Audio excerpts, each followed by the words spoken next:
श्रीराम समर्थ. गोंदवल्याचे महत्व नामाच्या प्रेमात आहे. ज्याप्रमाणे एखादा बाप बँकेत पैसे ठेवतो आणि त्याचे व्याज आपल्या मुलाला आपल्या पश्चात मिळण्याची व्यवस्था करतो, त्याचप्रमाणे ज्यांची बुद्धी भ्रष्ट झाली आहे त्यांना निदान अंतकाळी तरी सद्बुद्धीचे व्याज मिळण्यासाठी भरपूर भांडवल मी गोंदवल्याला ठेवले आहे. मनुष्य कितीही भ्रष्ट बुद्धीचा झाला तरी गोंदवल्याला आला की त्याच्या बुद्धीमध्ये पालट झालाच पाहिजे. निदान अंतकाळी तरी तो तिथे येऊन चांगला होऊन मरेल. अभिमान म्हणून नव्हे, परंतु गोंदवल्याचे महत्व कशात असेल तर ते नामाच्या प्रेमात आहे. राम किती दयाळू आहे. त्याच्या नामाचा प्रसार व्हावा म्हणून त्याच्या नावाने मी हा बाजार मांडला. पहिल्याने वाटले आपला माल खपेल की नाही कुणास ठाऊक, पण रामाने मोठी कृपा केली आणि पुष्कळ लोक नामाला लागले. आपण पाहतो प्रत्येक गावाला निरनिराळे नाव असते.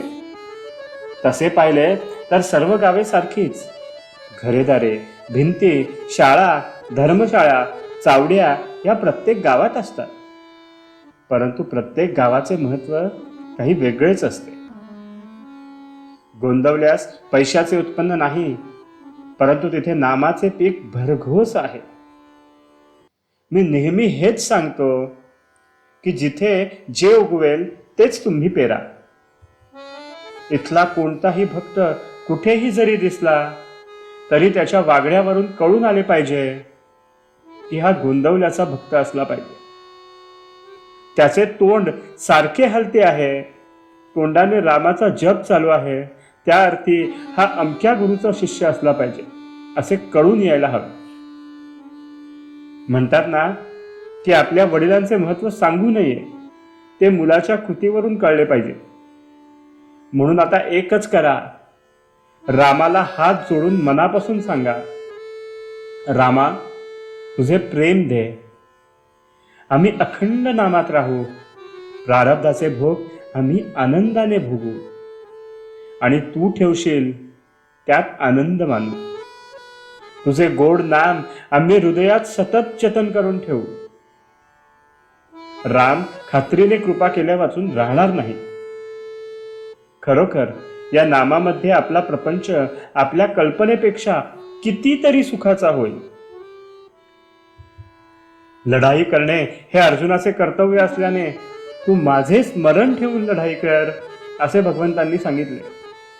आज नोकरी किंवा प्रपंच करणे हे आपले कर्तव्य आहे, तेच आपण भगवंताच्या स्मरणात करू. नीतिधर्माचे आचरण आणि प्रारब्धाने आलेली कामे भगवंताच्या स्मरणात करणे हेच सर्व धर्माचे, शास्त्रांचे सार आहे. आपण साखर खाल्ली तर आपल्याला गोड लागते, त्याचप्रमाणे आपण गोड शब्द बोललो की आपल्याला गोड शब्द ऐकायला मिळतात.